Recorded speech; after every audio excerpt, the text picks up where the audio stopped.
一枚定界罗盘碎裂的天逆珠残片，却被乞丐随意摆在地摊上贱卖。就算被我用半枚下品灵石买下，乞丐却暗自窃喜，嘲笑我是个大潮爸。毕竟这枚白珠不仅暗淡无光，还布满裂纹，就算白送给其他修士，大家都嫌晦气丢人。可令他没想到的是，我修理东西的能力比修理他老婆都厉害，不仅能修复所有残次破损的东西，甚至连灵气枯竭的天地，我都能完好无缺的修复回来。只不过我现在还只是个连灵田租金都交不起的灵芝师，也只能先咬咬牙花掉5个修复点，把那本顺带买来的残次灵羽术先修好再说。天色渐晚，我趁着灯火摇曳快步回家。刚一进屋，木门便传来粗暴的拍打声。我迅速起身看向门外，却听啪的一声，大门被猛地撞开，尘土飞扬，雨水混着腥风扑面而来。你小子死了没？没死就滚出来！来人是青玉方士出了名的泼皮无赖王九，仗着炼气中期修为无恶不作。王九爷息怒，刚才睡迷糊了，没有听到门外动静。我不以为然，脸上适当流露出恐惧的神情。你小子怎么还没死？王九面色不悦，上个月灵田租金还没交，今天若是再不交，就给我滚出这里！有的九爷，有的。我从怀里拿出2枚灵石递了过去，这是上个月的租金，王九爷您点点。王九掂了掂灵石，脸色依旧阴沉。刚才的是租金，这些是给您的孝敬。我迅速从袋里取出1枚灵石，恭敬地递给他，见钱到账。王九满脸横肉，笑成一朵菊花。不错，我就说这青玉方是属你最懂事，年底还会多给你宽限，好好干，前途无量。话音一落，他便大摇大摆朝下一间房屋走去。那里的租客是一名千娇百媚的女秀。片刻后，隔壁便传来2个人比嗓门的声音。我在心中暗骂，等我修复出强大的法术，一定让你后悔。1分钟后，院子恢复宁静。我端详着那本破旧不堪的灵羽术，投入修复点。今日剩余修复点数8，当前可修复法术，残次灵羽术5点，修复中。几分钟后，脑海中涌现出完整的修炼引导图。灵羽术已修复，等阶下品木喜。介绍：牵引天地雨水，复苏万物。这是完整版的灵羽术。我激动不已，当即开始修炼。5天后，面对灵田，我轻轻结印，掌中玄光直冲云霄。片刻后，乌云密布，细雨倾注。我精准掌控雨水滋润灵芝，而自己依山滴水不沾，成功了。看着田里已进入成熟期，价值超8枚灵石的仙灵草，我眼中迸射灼热光芒。小爷我发了！接下来的10几天，我潜心施法开垦灵田，有了完整灵羽术的加持，3亩灵田产量暴增，连积灰已久的仓库都被堆得满满当当。当务之急是尽快售卖这些低阶灵芝，去万仙阁买强大的杀伐术法护身。一念及此，我迅速出门赶去。刚踏入万仙阁，熟悉的沈掌柜便迎了上来：“林哥又来了，今天想看什么？还是要买些新法术？”沈掌柜微笑着问道：“沈掌柜，我这次是想出售一些低阶灵芝，不知道你们这边的价格如何？”林哥放心，我们这里的东西物美价廉。领路的沈掌柜忽的脚步一顿，震惊道：“等等，林哥，你说的是要出售灵芝，而不是购买？”“是的，林哥，你灵田平日的收入不是刚好够支付租金吗？”沈掌柜似乎有些怀疑地打量我。最近灵田的产量大增，所以我来售卖一些。沈掌柜听后仍有一丝狐疑：“林哥，我们这儿收低阶灵芝，通常需要大批量，至少20株，如果不够，可以下次再来。这些够吗？”我直接拿出了100多株仙灵草。够了，绝对够了。沈掌柜眼中惊讶掩饰不住，连忙叫来伙计清点。不久后交易完成，望着储物袋中增加的30多枚灵石，我死死压住疯狂翘起的嘴角，并且为了不引人注意，我将剩余的200多株灵芝分批卖给了其他店铺。最后我花光所有灵石，买了一本残次版的中品法术斩罗剑诀和1件破损的低阶法器，赚钱如针挑土，花钱如水推沙。到家后，我紧闭房门，换出面板，姓名王林，今日剩余修复点数16，可修复残次斩罗剑诀9点，青光盾18点。这青光盾修复竟需18点，比灵羽术高了3倍，看来是捡漏了极品。但我此刻面临王九的威胁，急需变强，犹豫就会败北。我当即将目光落在剑诀上，斩罗剑诀已修复，等阶中品精细。介绍：释放灵力剑气，10丈外可隔空杀敌。太好了，终于拥有了强大的杀伐之术。这时门外突然传来敲门声：“林哥在家吗？”一个娇媚的声音传来，让人心神荡漾。我警惕地开门，正是隔壁的女修青离，她眼神中透着几分魅力。轻道有所谓何事？林哥你真厉害，昨天看到你田里的灵芝都成熟了，能不能便宜卖我一些？青离语气轻佻说道：“我知道他和王九不清不楚，不想多谈，6株仙灵草送你吧。”我简单应付道：“林哥，我看到你今天去方氏售卖了上百株灵芝，真是天才。”青离意味深长地说道：“你竟然跟踪我？”我冷声问道：“林哥，我是爱慕你，不是跟踪。”他抬眼看着我，笑得有些挑逗，栖身靠近，热气扑面：“你是先天种田圣体，我只想服侍你。修仙界如此凶险，何不想了一番？今天就算了，我有事要忙，改日再聊。”我赶忙递出6株仙灵草送客。青离微微撅嘴，收下灵芝后才恋恋不舍地转身：“林哥，你真是一块木头，太不解风情了。”青离粉舌偷偷舔了下嘴唇，这才离去。走出大门，青离踏着轻盈的步伐来到一个十字路口，他秀眉微皱，看着前方的2个方向，左边是去王九爷宅院的必经之路，右边则是径直回自己的家。原本只是一名资质平平的灵芝师，如今却在短短10几日内产出数百株成熟期仙灵草，必定身怀莫大机缘。即使他平日为人友善，还白送我一些灵芝，可这乱世自己活下去才是重点，顾不得别人了。一念及此，他压下内心的愧疚，脚步一踏，准备去向王九告密。可几乎同一时间，一道庚金剑气从黑暗中猛然飞出，直穿他的脖颈。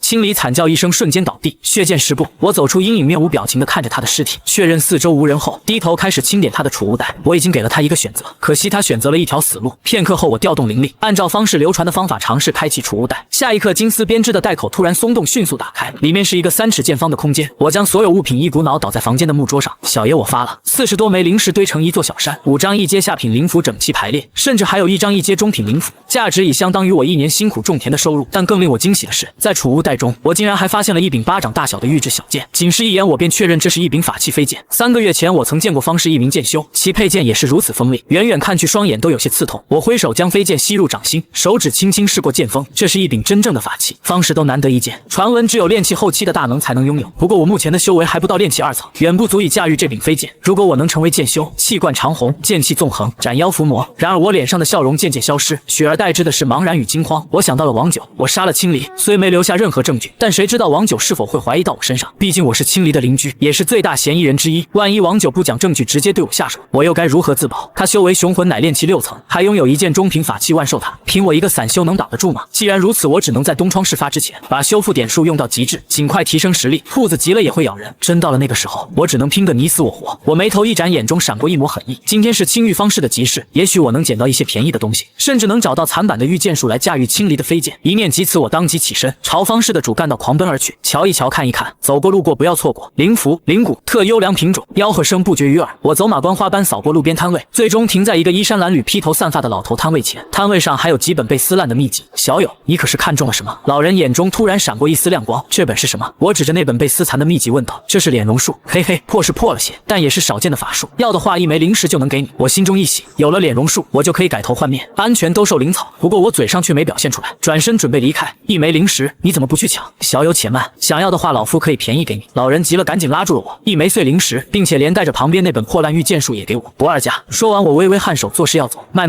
老夫对小友你有眼缘，拿去吧。老人急忙点头。我从储物袋中取出1枚碎灵石，收起2本秘籍后，迅速消失在人群中，急匆匆地回到了住处。昏暗的灯光下，我手捧2本破烂秘籍，看向面板，今日剩余修复点数7，可修复残次御剑术21点，残次敛容术6点。见此，我决定先把敛容术给修复了。片刻后，面板更新，敛容术已修复，等阶下品水系。介绍：以血为容，改头换面，扰乱气息。竟然还能扰乱气息，太好了！若我改头换面，扰乱气息，再去买卖灵草，沈掌柜也不知道是我了。咚咚咚！突然屋外传来敲门声，我心头一跳，冷汗瞬间涌上额头。林哥，是我啊，丁伯，快开门！见不是王九，我不由松了口气，但心头又升起一股厌恶。这家伙是个彻底的赌狗，不是借灵石就是骗吃骗喝。我无奈打开门，一股臭气扑面而来。丁伯衣衫不整，头发乱糟糟的，油腻发亮。我可说好了，我刚交完租，1块灵石也没有了。你上次还欠我3块呢，林哥，求你了，我真的改了，我1个月没吃过饱饭了，就借我3块灵石。他浑身哆嗦，双唇泛白，眼中布满血丝。这是生仙丹吃多了，生仙丹虽便宜，却极易上瘾。丁伯就是这样堕落的。我冷声道：我只说一遍，没钱，有事请回。不等他继续哀求，我将他推出门外，啪的一声关上门。门外丁伯开始大骂：王林，你不是东西，我要找杨哥评理。灵米铺的杨哥张扬，一丘之貉没一个好东西。我揉了揉额角，更坚定了要脱离这个烂摊子的念头。时间一晃过去大半个月，距离交租日只剩10天。这段时间我靠灵雨树种出的仙灵草大丰收。我身穿黑衣，头戴斗笠，掩藏身份来到万仙阁，大手一挥，1000株成熟的仙灵草摆在柜台上。客官，这些全都要出手。沈掌柜笑容满面的迎上来，换成灵石。我点头，300多枚灵石哗啦落袋。我一挥手收进储物袋，心中激动难抑，终于可以搬离这破棚，不用再受丁伯那帮人缠绕。离开时果然有人尾随，我施展敛容术绕入小巷，瞬间消失。到家后，我拿出那本破旧的御剑术，今日剩余修复点数21。我手指微颤，终于能修复了。御剑术已修复，等阶上品精细。介绍：神念御剑，隔空控物。太好了，我总算是能够修炼御剑术，拥有真正的杀法底牌了。我恨不得狂笑3声。斩罗剑诀最多只能10丈隔空杀敌，和御剑术根本没法比。我冷静下来，取出另一个宝具，破损的青光盾，修复需18点，点数暂且不够。一旦修复，我的战力将全面提升。时间来到了最后几天，当我回到棚子里，远远就见到大门敞开着，里面有着几个熟悉的身影。我脸色瞬间冷了下来，当即大步踏入，怒喝道：丁伯，你好大的胆子，没有经过我的允许，竟然带着张扬闯进我家棚子里。丁伯正萎靡地躺在我木床上，张扬则坐在床边，一副意气风发的样子。林哥回来了。张扬拍了拍丁伯，冲我笑道。丁伯揉眼站起，堆着笑脸靠过来。林哥，这次可一定要借我点灵石。我厌恶地甩开他的手，心中杀意狂涌。张扬，你来干什么？我冷声问道。丁伯输了灵石，说你手头宽裕就来借点。张扬笑得油滑。我冷笑一声，我灵草已熟，还没收割，你们帮我收割，卖了灵石可以借你们一些。此话当真？张扬一愣，随即满脸喜色。丁伯也连声催促。我不再多言，领他们来到灵田，100多株仙灵草香味弥漫，最少能换30枚灵石。林哥，你这回可是发了，我也不多要，借我25枚，明天就还。丁伯眼珠都要瞪出来。张扬眼神游移，打着更多灵石的主意。有林哥，你这是什么飞剑？你竟然学会了御剑术？这飞剑值不少灵石吧？我笑着点头掐诀，让飞剑绕指飞舞，不错吧？特地给你们秀一手。张扬神色微变，想转身离开，想走，晚了。我手指一指，飞剑噌的一声刺出，张扬惨叫一声扑倒在地。丁伯惊骇欲绝，拔腿欲逃，我飞剑一阵从他眉心穿入，我收回飞剑，剑身一抖不染尘埃，心如止水。这些人留着也是祸害。摸了摸两人的储物袋，丁伯的空空如也，张扬的袋子里却让我眼睛一亮，紫色丹炉、灰毛伏笔、深红木头，100多枚灵石，还有一张一阶上品的隐身符。我激动的心跳加速，连忙收割灵草掩埋尸体。回到屋内，我忽然警觉，张扬的储物袋远超常人，难道他和灵里铺掌柜有关？看来只能尽快赚更多灵石才能安心。翌日，我头戴斗笠走进万仙阁，客官稀客啊，您看看想要些什么？沈掌柜热情地说，他认出我就是那位神秘客人。我看了许久，指向一张灵符，掌柜的，这张灵符我要了。那是一张清心符的样符，虽残缺却记载着心得笔记。我又添购了制符材料，客官确定这可是清心符样符，虽残缺，稀少得很。1枚灵石，我点头买下。我知道样符难求，绝对划算。走出万仙阁，脸容术失效，我直奔方室里头的万仙楼。这是无数散修梦寐以求的落脚处。柜台后坐着一位轻纱遮面的妇人，正是传说中的女掌柜崔三娘。客官是要住房，她扫了我一眼，一间房要多少灵石？3枚灵石1个月。崔三娘眨了眨眼睛，见我目光一直盯着她看，顿时咯咯直笑，起身走来。小友，你在看什么呢？我可以开目光，没什么。早就听说崔三娘风韵犹存，此刻所见名不虚传。她面纱下似有伤疤。我凝视之间，忽生一计，掌柜的，我看你脸上似有旧伤，不巧我曾得见一法可治此伤。其实我哪会什么医术，不过是借着修复能力打掩护。当真？他闻言俱震。这伤势跟随他多年，其实是一种奇毒。我回头去找那方子。现在先老掌柜给我一间房。我点了点头。奴家名叫崔三娘，小友要是不嫌弃，叫我一声姐姐也无妨。只要你真能治好奴家这张脸，奴家什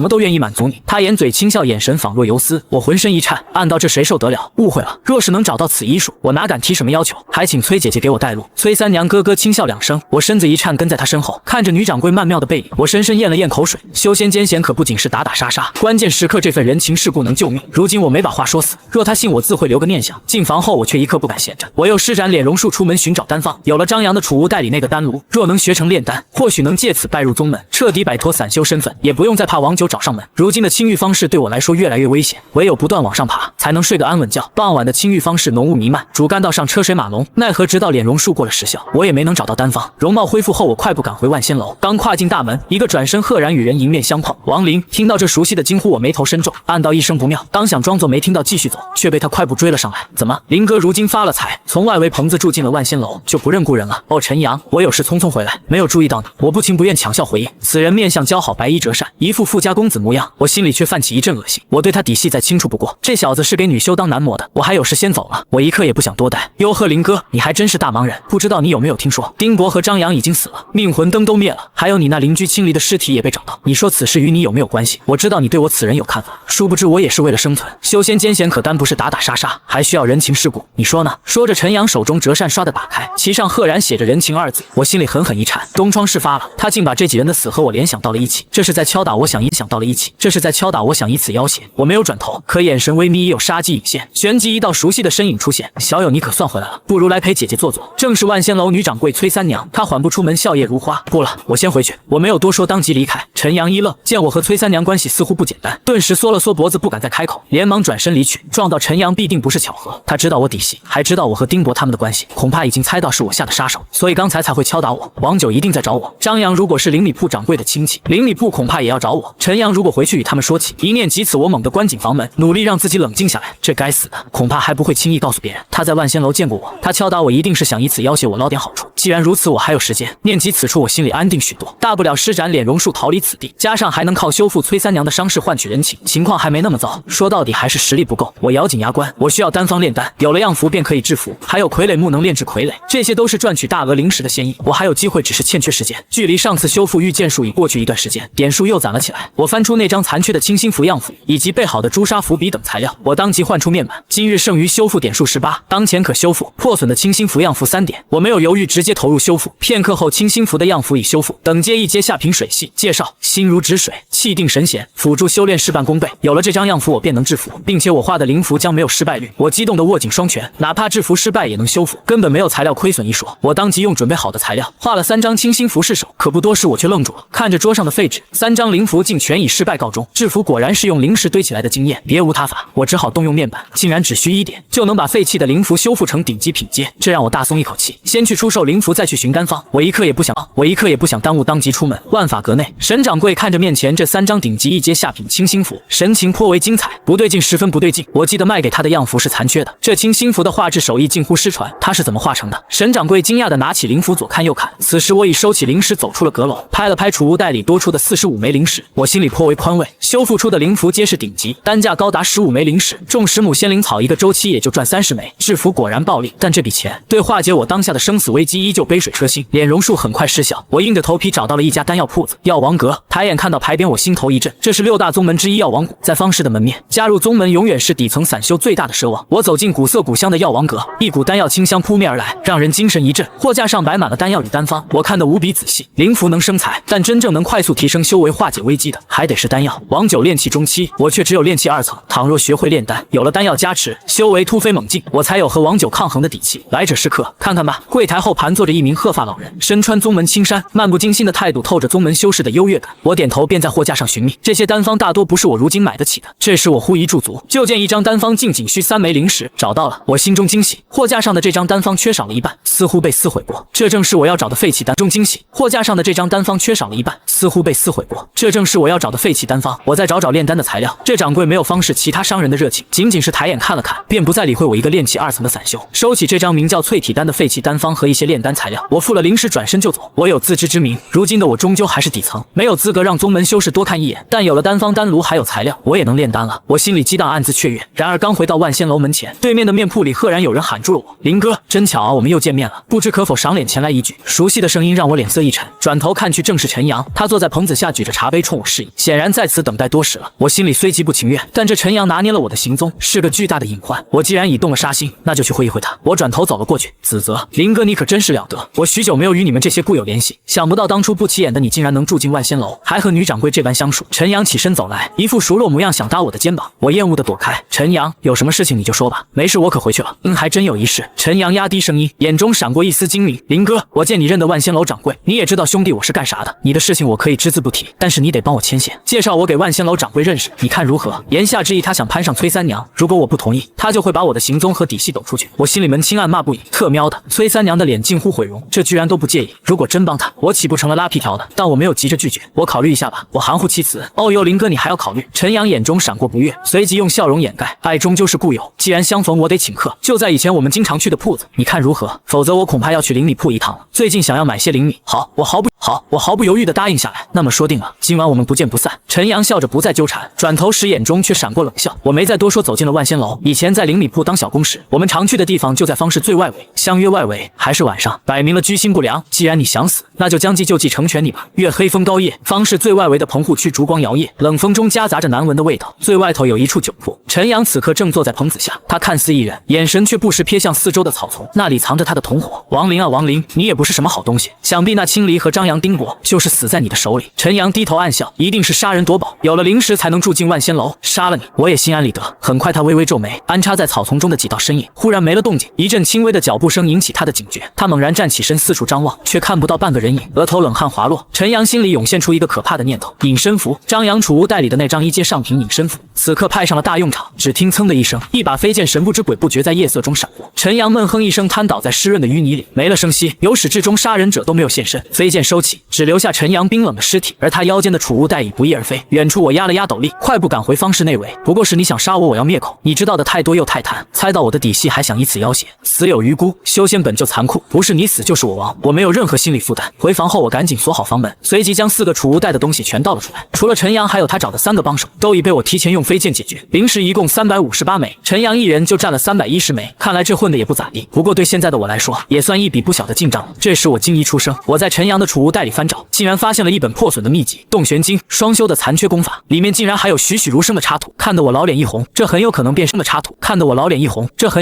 陈阳的依仗。我换出面板，今日剩余修复点数12，当前可修复残次的洞玄经9点。我想着双修或许能提升修为，便选择了修复。片刻后，洞玄经已修复，等阶中品。介绍：以气引动经络，交融2级之力，神魂呼应2级共济。我不由老脸一红，旋即一本正经的将功法收好。说到底还是处境太危险，我不愿放过任何提升实力的机会。剩下的3点修复点，我顺手将淬体丹的丹方也修复了。翌日细雨绵绵，我早早起床赶往万仙楼的炼丹房。刚到此地，一座丹房大门打开，香气扑鼻，崔三娘曼妙的身影映入眼帘。崔姐姐，我有些意外，想想又恍然。她苦研炼丹之道，显然是想治好脸伤。崔三娘咯咯轻笑，小有起这么早来炼丹吗？我来看看。姐姐丹药成了，爱今日又浪费了1炉的材料，只炼出来3枚废丹呢。女掌柜崔三娘口中说着浪费，神色却毫不心疼。她看到我目光炯炯，顿时笑得花枝招展。小友，你这是看哪里呢？奴家的手还是奴家的足呢？没有。我老脸一红，在这风韵犹存的女掌柜面前，我显得太过青涩。我清了清嗓子解释道，其实我是看到姐姐你手中的废丹，不知道你能不能卖给我，我有需要。毕竟这废丹对他人来说或许一文不值，对我而言却是好东西。不过崔三娘绝对是个不可多得的美人，妇人的年纪反而增添了几分年轻女子没有的成熟风韵。崔三娘看着我脸颊通红，更是起了挑逗的心，笑得胸前微颤。她吐气如兰，温热的气息吹在我脸上，让我浑身一颤不敢直视。你想要啊？拿去便是。姐姐这本来就是增气丹的废丹，快快拿着。她捧起我的手，亲自将3枚丹药放在我掌心，肌肤相触让我心底一颤。那就多谢姐姐了。我收起废丹，听闻丹药名字时，我不由心头巨震。增气丹可是一阶上品丹药，是炼气初期突破的最佳丹药。念及此处，我不由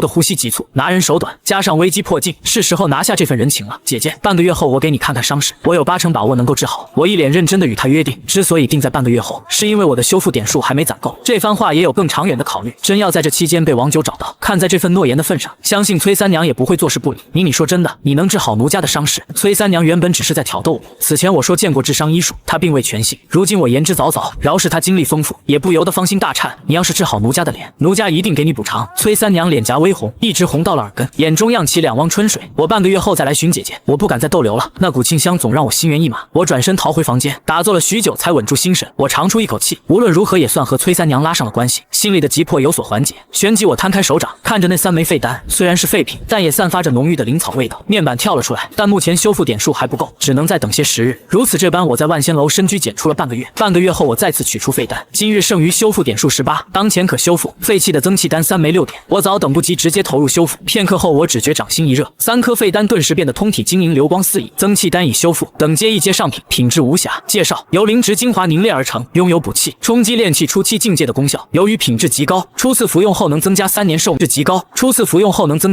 命。无瑕品质。看着眼前这晶莹剔透的丹药，我惊喜万分。丹药品级最高便是无瑕，竟然还能增加寿命。我强压下激动，我心心念念的突破终于要来了。修仙意图急躁不得，哪怕是炼气初期，也需要大量资源和灵石堆砌。这正是底层散修不惜抛弃尊严也要赚钱的原因。而我仅仅用了几点修复点数，就得到了3枚无瑕增气丹。我毫不犹豫地吞服了1枚。五心朝天，运气炼化，丹田中灵气沸腾。无瑕丹药蕴含的灵力远超想象。随着我嘴巴微张，丹田啵的一声，修为赫然突破到了炼气3层。我猛然睁眼，一股充沛的灵力游走全身，舒爽无比。还剩2枚丹药，我想了想，没有继续服用，等修为稳固后再用来冲击境界。如此一来，我甚至能一举真至炼气5层。届时再遇到王九，我也不是没有还手之力。太好了，可算是突破了。我激动得满脸通红，这哪里是3枚废丹，这简直是3层境界。我打心底感激崔三娘。算时间半个月已到，是时候赴约了。我当即起身出门，刚突破境界，腹中饥饿难耐，我打算先去主干道上找家面馆填饱肚子。脸容术无法支撑太久，我只能以真容示人。回去途中，我微微侧目，路边有一家半掩着门的暗娼馆。这时，一名女散修探出脑袋和我四目相对：“有林哥，竟然是你，进来玩会吧。”我心底一沉，扭头就走。这女人是宁轩娇，而和她一起的壮汉是她丈夫梁从南。当初在乡下，我年少无知，就是因为仰慕他们修仙者的身份，才偷偷跟着他们来到了方氏。本以为是修仙引路人，谁知竟是干的这般勾当。梁从南和我同乡同姓，却亲自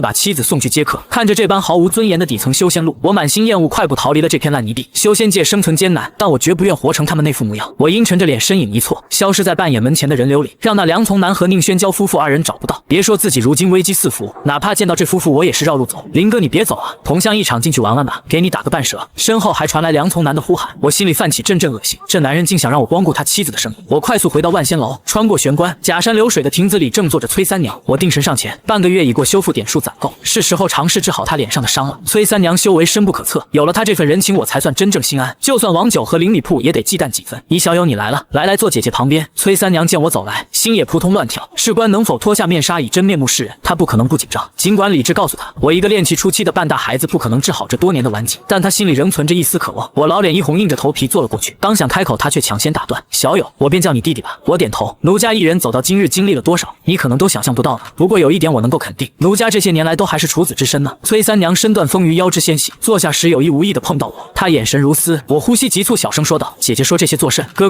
姐姐是想告诉你，这都因为脸上的伤势。”崔三娘言归正传，凑近我耳边：“弟弟，我的好弟弟，只要你能够治好我脸上，姐姐。”崔三娘言归正传，凑近我耳边：“弟弟，我的好弟弟，只要你能够治好我脸上，姐姐可以是你的人哦。”我口干舌燥，努力把持住心神：“姐姐，我先看看你的伤势，然后就治疗。你要在这里治。”崔三娘惊讶之余也透着渴望，她脸上的其实是黑水丹，寻遍良方也无法医治，那姐姐就献丑了。希望弟弟你可别嫌弃姐姐。她缓缓解开面纱，霎时间一张原本精致的脸颊映入眼帘，只是左半张脸上黑色的伤势触目惊心。我心中暗叹，其实并不丑，且能看出若无此伤，她绝对称得上绝色。姐姐得罪了。我抬手触碰伤势，面板瞬间浮现，今日剩余修复点数12，当前可修复。黑水单独的伤势2点，竟然只需要2点，我心里一震，狂喜涌上心头。早知道这么便宜，我早就来了。我没有犹豫，直接投入修复，仅是眨眼的功夫，崔三娘脸上的黑斑肉眼可见的消退。崔三娘娇躯一震，刚才我触摸她时，她感到一股直击灵魂的冰凉酥麻，几乎要娇嗔出声。我的脸怎么了？她顾不得矜持，忙取出一面铜镜，一看之下，眼眶瞬间湿润，哽咽出声：“我的脸好了，哈哈，好了，终于治好了。”这些年因这张脸受过的屈辱，在这一刻尽数发泄。她猛然站起身，死死盯着我，心中掀起惊涛骇浪。不用药，不施法，仅仅触摸一下，就解了结丹期修士都束手无策的丹毒。这是什么神仙手段？弟弟你不会是药王谷的弟子吧？你怎么有这本事？这是什么医术？竟然一触摸就好了？姐姐没事就好，这医术另有玄妙。我含糊其辞，这可是我最大的秘密，绝不可能说出来。触摸就行了，会不会还不够？崔三娘定定地看着我，生怕梦醒。弟弟，我说过要好好报答你，况且奴家怕会反复，不如我们进去你的上房里，你再给奴家好好治治，你说好不好呢？可以去。我再观察观察伤势，说好不好呢？可以去。我再观察观察伤势。还没等我回过神来，便被满脸红晕的他拉进房间，啪的房门紧闭。我虽年轻，却也把持不住。好巧不巧，就在我们进门时，同乡的宁轩娇正被一个满身酒气的男修搂着走过。那不是林哥吗？他怎么啊？难道他也在卖？在这万仙楼当牛郎？宁轩娇满眼诧异。次日日上3竿，床榻上我悠悠醒来，我揉了揉眼，只觉双腿发软，整个人浑身乏累，仿佛被掏空。洞玄经都练到了第2层，我翻开那本修复好的洞玄经，体内灵力充沛到几乎要溢出。沃德发炼气期第4层，我昨晚突破了，借着筑基期强者的双修之力与功法之妙，我竟连跳2级。崔三娘已不知去向，唯有床上的痕迹证明她守身如玉。床头还放着一个绣着精致荷花的储物袋，这是崔三娘留给我的，昨晚不算是补偿，这才是。我满怀期待地打开储物袋，虽然我知她只是为了要万仙楼的人情，但一个筑基期强者的报酬绝对不简单。灵石少说也有2000枚，还有灵符3张隐身符，还有金刚符大力符。我深吸一口气，激动的手抖。我忽然觉得该感谢陈阳，要不是他那本洞玄经，崔三娘也不会这么满足的送出这么多好东西。有了崔三娘的人情和这笔巨款，我总算有了底气去应付即将到来的生死危机。一晚上的消耗太大，我洗漱一番，准备出门觅食，心想出门后必须马上用脸容术，无论何时警惕都没错。然而我刚推开门，就听到一声娇呼：“林哥，我昨日见到的果然是你，你怎么在这儿？”我一抬头，来人正娇呼：“林哥，我昨日见到的果然是你，你怎么在这儿？”我一抬头，来人正是宁轩娇，他眨了眨眼走上前来，意味深长地看着我发笑，压低声音说道：“我要不是昨日陪客人前来这万仙楼，还不知道你竟然也住这里。没想到你不仅当了牛郎，还傍上了楚掌柜。”闻言我一愣，旋即大怒，刚要发火，宁轩娇连忙笑道：“你丫也不小了，也体会到了修仙的不易，这没有什么可害羞的。走吧，你梁叔就在门外等着我呢。许久不见，又毕竟是同乡，我们请客，以后你要是想我们了，别忘了来扮演能光顾我。”我怎么也想不到，昨天我和崔三娘进房的事，竟然正巧被他撞见，还产生了这等的误会。我想要澄清，却又有口难辩。林哥，真的是你，走，叔带你去吃点好吃的。这时身材魁梧的梁从南也找了过来，不得不说这对夫妇对我还算不错。抛开他们扭曲的价值观和让我去光顾宁轩娇生意这点不说，他们还算念旧情。打住，我还有事。我挣脱他的手，转身要走，眼底闪过一抹冷光，只希望他们别打我的主意。哎呀，林哥，你可是我们带出来的呢，你别介怀啊。梁从南长相和善，耐心劝说道：“爱你定是嫌弃我们所作所为了，可是你还不知道，你从南叔我刚来方氏的时候也不能接受，直到我得知那灵米铺的掌柜在开米铺之前，和他的妻子也是在扮演门赚灵石起家的。如今你看，他都筑基了，你从南叔我啊，以后也要在这青玉方氏开米铺。”我脸色缓了缓，以前是不理解不尊重，如今看来，毕竟同乡一场，人各有志，看在他们对我还算真心的份上，不理解但或许可以尊重，但我绝不会和他们走得太近。除了成见，我还有生死危机要面对。不过听到筑基期3个字时，我心底猛地一沉。灵米铺掌柜是筑基期，如果张扬和他有亲戚关系，张扬的死真要灵米铺掌柜是筑基期，如果张扬和他有亲戚关系，张扬的死真要算到我头上。一念至此，我原本消散许多的急迫感猛然加剧。我真有要是在身不便一句。我神色凝重的认真叮嘱道：“从南叔你们记住，别对任何人提及见过我，尤其是别让灵米铺掌柜知道我在这，更别提及我，否则会出大事。”言尽于此，告辞。我快步转身就走，转瞬间便消失在万仙楼门前的人流里。只不过我并没有走远，关乎身家性命，我不得不防。我躲进一处小巷，手指一点储物袋，一张黄澄澄的隐身符赫然掐在指尖。为了确定没有后患，我不惜动用这昂贵的灵符隐去身形，悄悄跟上了梁从南夫妇。本是同乡，我不想对他们下手，可是我很快就发现，在主干道的一个岔路口，一道中年身影唤住了梁从南。灵米铺掌柜张怀仁，即使贴着隐身符，我依旧汗毛倒竖，一股强烈的生死危机从脚底直冲天灵盖。这可是筑基期大能，他和张扬同姓，张扬的储物袋又那么富裕，完全有理由怀疑他们有血缘关系。如果被他发现我，绝对十死无生。我躲在阁楼屋角悄悄偷听，心都提到了嗓子眼，在心里疯狂默念：千万别提我，千万别提我。夫妇二人见到张怀仁，自然是热情招呼。张怀仁皮笑肉不笑，眼神时而闪过冷光。我已经看明白，梁从南夫妇确实没有害我的心，但是他们还是提到了我。哈哈，张掌柜的，你也算对我们夫妇有恩，我也是走你的老路，听了你的开解，我才会送我妻子去办眼门的呢。梁从南笑呵呵地说道：对了，刚才我们还见到了王林这小子，有空我们带他去拜望你。话音刚落，宁轩蛟猛地掐了一下他的腰，显然是想起了我的叮嘱。梁从南也识趣地闭了嘴，正是这无心之失，让我的心瞬间沉到了谷底。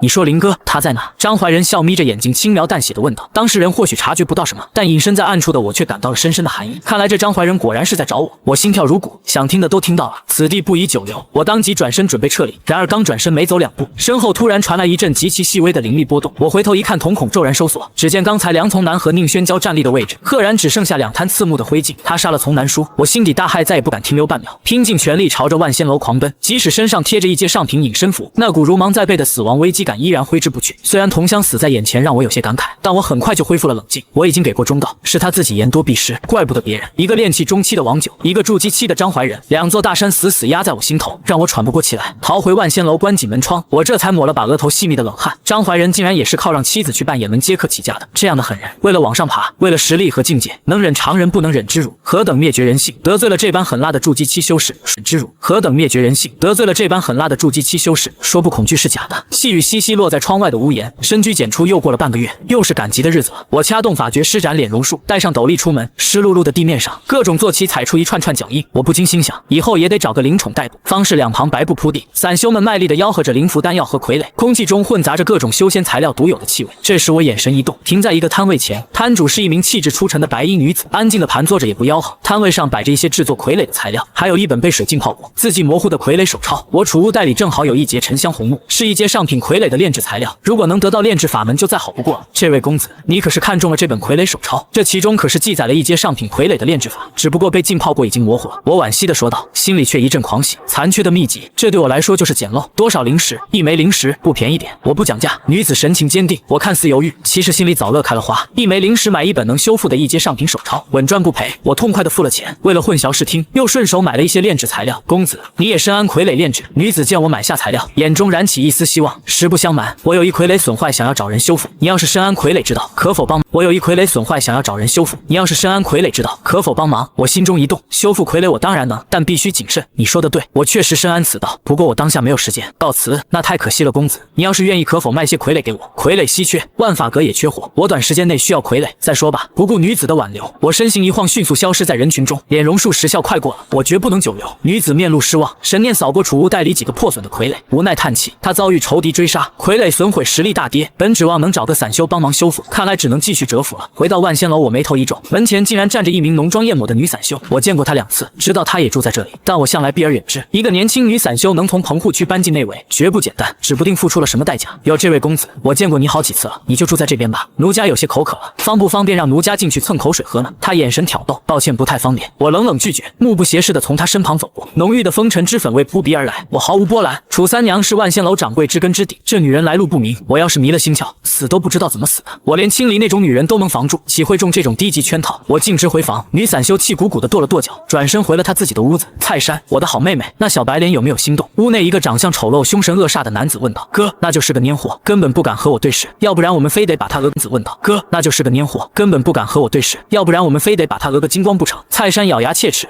那么怂，哈哈，这说明他怕事。男子冷笑，你再加把劲，把他迷得神魂颠倒，我蔡光再进去抓个现行，到时候他还不认我们兄妹宰割。这对兄妹干的正是仙人跳的勾当，妹妹勾引，哥哥抓奸勒索。为了凌迟他们毫无底线，我在屋内小心谨慎地锁好门窗。虽然不知道这对兄妹的恶毒计划，但也猜到了七七八八。我抛开杂念，拿出那本字迹模糊的傀儡手抄。今日剩余修复点数28，当前可修复残次的傀儡心得手抄1点，竟然只需要1点。我毫不犹豫地投入修复。片刻后，被水浸泡的模糊字迹肉眼可见的变得清晰。傀儡心得手抄已修复，等阶上品，包含1阶下品、中品、上品多重傀儡炼制心得，真是捡到宝了！我兴奋不已。紧接着，我一拍储物袋，拿出一个破损的龟纹盾牌。修仙斗法，除了杀伐更重防御，我学了御剑术，却一直缺一件防身法器。这盾牌是我当初买斩罗诀时顺手买的，攒了这么久的修复点，终于能派上用场了。当前可修复损坏的龟纹盾牌18点，这绝对是高品阶的防御法器。修复中，龟纹盾牌已修复，等阶2阶下品土系防御法器。介绍：释放土属性灵力，可抵挡筑基初期普通一击；2阶法器能挡筑基期一击。我两眼放光，激动地跳了起来。法器品阶与修为对应，1阶上品对应炼气后期，2阶法器对应的可是筑基期大能。狂喜过后，我又猛地清醒过来。汪九，炼气中期，张怀仁，筑基期，这2座大山依然死醒过来。汪九，炼气中期，张怀仁，筑基期，这2座大山依然死死压在我心头。上次亲眼目睹张怀仁的手段，那股恐怖的威压让我至今心悸。能挡住筑基初期一击，也仅仅是一击而已，这点准备还远远不够，必须尽快提升实力，先试试制作傀儡。我定了定心神，如今的处境，深居简出，意识平静，却不知道危机距离自己有多近。王九必然在找我，张怀仁恐怕也已经怀疑到我头上。他们现在在干什么？倘若能炼制一个傀儡出去充当眼线，知己知彼方能安心。我翻开刚修复的傀儡心得手抄，很快找到一种当下材料就能炼制的傀儡。傀儡雀1阶下品，所需材料不多，正好能炼制。手抄记录的无比详细，我当即开始埋头制作。然而半天过后，看着眼前这只歪头歪嘴、近乎抽象的麻雀，我不由得皱起眉头。虽然有心理准备，但也没想到第一次炼制会失败得如此彻底。不过问题不大，我有面板，当前可修复。残次的傀儡雀2点，性价比不错啊！我投入点数，眼前这只抽象的麻雀赫然发生了变化，变得栩栩如生。1阶下品傀儡雀已修复。介绍：灵珠作眼，五脏俱全，灵力驱动能飞行，可活动在100丈范围之内窥探地面，能飞。我注入灵力，傀儡雀真扇动翅膀飞了起来。起初还有些僵硬，片刻后已能以假乱真，100丈的活动范围足够当眼线了。我操控它飞出窗外，借着它的眼睛俯瞰方式，啧啧称奇。不错，那女的竟然还在摆摊。她说如果我有傀儡可以卖给她。我看了看剩余的材料，决定再做几个试试水，只要能修复我就稳赚。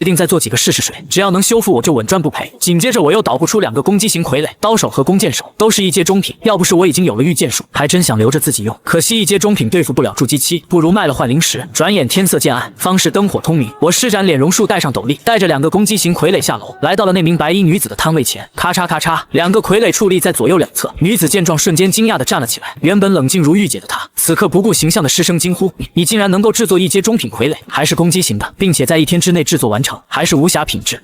为手熟耳。”我语气平淡，心里却在打鼓。我忽略了时间，我只是借着面板瞬间修复了失败品。但在真正的傀儡师眼里，1天之内做出2具无瑕中品傀儡，显然是一件极其骇人听闻的事。公子，这都是你制作的？女子努力压下心头的震动，深吸一口气道：“是我失态了。1阶中品傀儡市价一般是80枚灵石，我都要了，给你200枚，并且我还需要傀儡，你能不能再给我制作些？灵石不是问题。行。”我心里狂喜，表面却不动声色。交易完成，200枚灵石到手，这傀儡一道简直是暴利。认识一下，我叫何玉，我姓王，你叫我王道友就行。我们来到主干道旁的一处茶铺，何玉见我捂得严严实实，连名字都不愿透露全，知道我是个谨慎之人，便也没有深究。实不相瞒，我是傀儡宗的外门弟子，奈何我炼制傀儡的成功率太低，又耗费时间。近日我遭到宗门敌对势力的截杀，不能贸然回宗，身上的傀儡也大多破损，这青玉方式的万法阁都没多少存货，所以我急需傀儡防身。宗门弟子闻言，我顿时坐直了身子。傀儡宗那可是6大修仙宗门之一，哪怕只是外门弟子，也是方士散修仰望之一，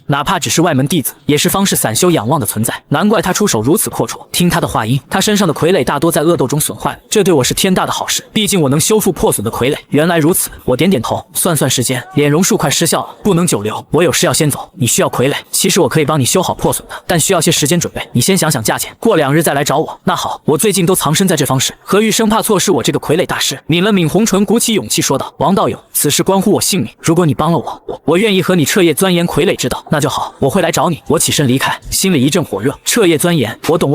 不过我现在修复点数耗尽了，起码得攒个半个月才能帮他修傀儡。结识宗门弟子，或许是我将来拜入宗门，彻底摆脱王九和张怀仁威胁的一个契机。我快步赶回万仙楼，然而刚关上房门，我脸色猛地一沉。我出门时一直用神念操控着傀儡雀，在100丈高空盘旋警戒，未曾想还真发现了尾巴，跟踪我。借着傀儡雀的灵珠眼睛，我清楚地看到2道身影尾随，一路跟到了我房间外不远处，正是之前在门口勾到我的那个浓妆女散修，以及一个长相凶狠的男子。傀儡雀悄无声息地落在屋檐上，将他们的对话一字不落地传了回来。哥，就是此人错不了。虽然他现在的模样和上次不同，但是进的是同一个屋子，他肯定是用了改头换面的法术。他不仅是个蔫货，估计还得罪了人，不敢以真面目示人。女散修蔡山盯着我的房门，语气轻蔑：“呵呵，这小白脸能住进万仙楼，储物袋里肯定有不少零食。”哥哥蔡光阴恻恻地笑道：“妹妹，辛苦你了，你牺牲一下，哪怕让那小子尝尝鲜也无妨，一定要把他恻恻地笑道：妹妹，辛苦你了，你牺牲一下，哪怕让那小子尝尝鲜也无妨，一定要把他个底朝天。哥，我辛苦啥？这小白脸长得挺俊的，我也不吃亏。”蔡山笑得花枝招展，听着这对兄妹的对话，我眼神彻底冰冷。杀鸡顿生，仙人跳，早在外围棚户区就听说过，很多底层散修遭遭遇仙人跳，不仅灵石被讹光，还会被打个半死，甚至丢了性命。这女的之前主动搭讪，我就觉得她居心不良，果然是想兄妹联手做局坑我，真是不要脸，还不如扮演门里卖肉的，人家起码是明码标价的自力更生。我冷笑一声，你们千不该万不该，把主意打到我头上，既然想死，那我就成全你们。咚咚咚，忽然传来敲门声，我深吸一口气，收起杀意，透过傀儡雀的视野，我看到门外站着的竟是崔三娘。吱呀，门一开，香风扑鼻，崔三娘没有戴面纱，那张绝美的脸上再无半点瑕疵，妇人的年纪非但没让她减色半分，反而增添了成熟水蜜桃般诱人的风韵。她身穿一袭轻薄的白色纱衣，走进屋子，反手关上门，眼神拉丝，我的好弟弟，多亏了你，我可算是好了，我欠你的可还没有还清呢。说罢，她柔软的双臂已经环上了我的脖子，我顿时脸红心跳，知道接下来又是一场恶战。2个时辰后，崔三娘满足的下床，我还在恍惚中愣神，以我的好弟弟，你竟然还会炼制傀儡，这傀儡却是你制作的吧？心情大好的崔三娘将麻雀傀儡捧在手心，她忽然想到了什么，一拍储物袋，诺，给你，这是我以前得到过的一本2阶傀儡术，能够炼制一种2阶傀儡，你有兴趣可以研究下呢。我接过手抄一看，竟然是炼制2阶傀儡黑虎的法门。翻看片刻，这黑虎傀儡竟然还能当做棋。我正愁没个代步的灵宠，这傀儡术来的正是时候，多谢姐姐了，这傀儡术实在贵重，恐怕几百灵石都买不到的。哥，姐姐怎么可能亏待你？姐姐有事走了，你好好修炼，说不准有朝一日我还需要求到你头上呢。崔三娘心中对我也颇为惊讶，我那一手神乎其技的医术连她都看不透底细，如今又展露出炼制傀儡的天赋，这等手段方式里绝大多数散修都比不了，可谓前途无量。旋即她搂着我脖子亲昵一番，这才离开。我心情大畅，暗道一声发财了，当初医治崔三娘果然是个无比正确的选择。我翻看起黑虎傀儡术，2阶傀儡的炼制极为繁琐复杂，哪怕我只需要做出一个失败的残次品用面板修复，也需要花大量时间研究。正好我还需要时间积攒修复点数，便继续深居简出埋头钻研。半个月后，修复点数又攒到了20点。期间我操控傀儡却出去探查过，那个傀儡宗的何玉还在方室，是时候出门了。有些碍眼找死的家伙也该处理一下了。至于王九和张怀仁，我眉头紧锁。这段时间傀儡却经常在方室里看到他们，尤其是王九，每天骂骂咧咧的到处找我，扬言抓到我一定要将我挫骨扬灰。但最让我感到压抑的还是那个筑基期的灵米铺掌柜张怀仁，他也经常在附近出没。可恶，说到底还是欺负我没实力，但我王林也不是谁都能捏的软柿子，被这2座大山压得喘不过气，我心里早就憋了一团火。那对搞仙人跳的蔡山兄妹竟然还敢把主意打到我头上，我早就用傀儡却探查清楚了。蔡光不过炼气5层，蔡山炼气4层，30年河东30年河西，如今我还4层，30年河东30年河西，如今我还怕他做甚？我压了压斗笠推门而出，果然还没走出万仙楼的玄关，就巧遇了蔡山。这位公子又是你，我们又见面了，挺有缘的呢。蔡山一张瓜子脸，五官精致，只是浓妆艳抹，透着股风尘味。他带着甜腻的笑容凑上前来，是啊，挺有缘的，姑娘你也住着。见我终于搭理他，蔡山心里暗喜，越发热情放肆。我表面装作一副和善受宠若惊的模样，心里却在连连冷笑。公子修仙寂寞，不妨认识一下，我叫蔡山，今晚我们一起逛方室，不知可好？甚好，晚上我在此等你。我装作一副色受魂语的模样答应下来，又闲聊了几句，这才脱身离开。一出万仙楼，我立刻躲进一处死角，放出傀儡雀，借着傀儡的视野，我脸色瞬间阴沉到了极点。只见蔡山兴奋地离开万仙楼，径直去了一家茶楼。茶楼雅间里，除了他哥哥蔡光，竟然还坐着一道我再熟悉不过的身影——王九。想不到这仙人跳的团伙不仅是兄妹俩，王九竟然也是其中一员。是了，王九本就是方氏出了名的泼皮恶霸，和蔡光这等凶徒混在一起也算物以类聚。我沉思良久，缓缓吐出一口浊气，心里反而生出一股如释重负的感觉。我本就决心除掉蔡家兄妹，既然王九也在其中，那正好新仇旧恨一起算，做个彻底的了断。这段日子我夜不能寐，拼命提升实力，不就是为了有朝一日能直面王九吗？蛰伏至今，我终于有底气。不就是为了有朝一日能直面王九吗？蛰伏至今，我终于有底气了。好在蔡山盯上我只是巧合，他们并不知道我就是王九要找的王林。我收回心思，转身走向主干道相反的方向。远远的我看到了在面铺等候的何玉。王道友，你来了。何玉远远的招手，走，换一个地方说话。何玉身为傀儡宗弟子，自然不缺灵石，他这段时间竟然也在万仙楼租了上房。在他看来，修复傀儡需要大量时间，带我回他的住处，正好方便他亲眼观摩。原路返回时，我的脸容数十笑已过，只能以真面目示人。何玉知道我谨慎，也没有多问，只是当我们跨进万仙楼，迎面撞上掌柜崔三娘时，气氛忽然变得有些微妙。我的好弟弟，你这是？崔三娘眼中带着幽怨，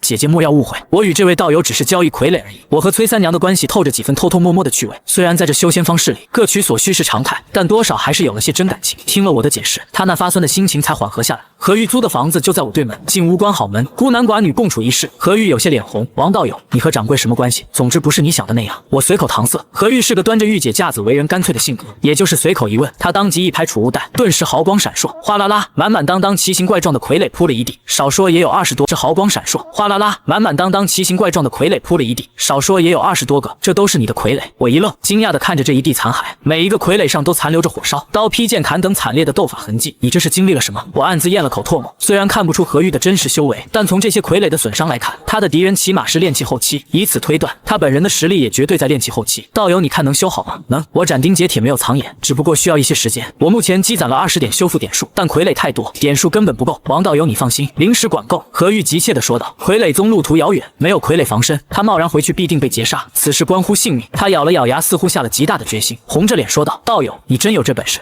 我可以考虑和你结为道侣。”我一愣，颇为意外。如果是外围棚户区的散修说这话，我丝毫不意外。可这是宗门弟子啊！看来即便是高高在上的宗门弟子，为了活命也必须付出代价。但我现在的首要目标不是找道侣，而是解决迫在眉睫的王九。今晚就是了结恩怨的时候，我唯恐实力不够，只希望能借他一个强大的傀儡做底牌。当然，道侣之约属于意外之喜，我有动玄经，自然不会拒绝。王道友，你看如何？你放心，我洁身自好，年纪刚到20，还留着手工杀，绝对不会让道友嫌弃。何玉脸红到了耳根，玉姐的伪装在男女之事面前荡然无存。何道友，我其实也有个不情之请。首先，傀儡我能修好，我今天就能修好一些。今晚我有一场恶斗，能否借你一个强大的傀儡做底牌？放心，有你操控，我也拿不去。看着他绯红的脸颊，我心里也有火焰跳动。好在刚和崔三娘切磋过，定力还算够，没有怯场。今天就能修好一些傀儡。何玉一脸震惊，其中一头长相狰狞、背生双翅的老虎傀儡，他指着说道：“王道友，这就是我最厉害的傀儡，2阶下品。你今天真能修好？真要如此，我可以借你，由我操控就是了。你只要当天修好，零食1分不少，并且我当晚就能给你1天修好2阶下品傀儡。这种逆天的傀儡天赋，他把自己送给我又如何？”我点点头，没有多说，径直走向那头最为狰狞的如虎天翅傀儡，手搭在上面，触感冰凉，似木非木。我看似平静，心里却激荡不已。宗门弟子的道侣啊，这是我以前做梦都不敢想的。为了这个，加上临时报酬，拼了！触摸的瞬间，面板跳出，今日剩余修复点数20，当前可修复破损的傀儡如虎天翅18点。那个何道友，不如你先转过去，不得已神念窥探，我修复一下。好了，你再转过来，我可不想暴露面板的